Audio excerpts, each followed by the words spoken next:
Hello guys, in this video, I will show you how to use ThriveCart to sell digital courses in 2025. So step 1, log into your ThriveCart and click Create New Product.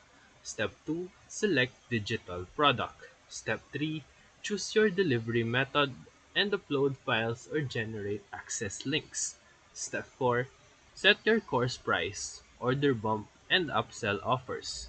Step 5, customize your checkout page with course branding and details. Step 6. Under Integrations, connect with Zapier, Teachable, or email tools for delivery. Step 7.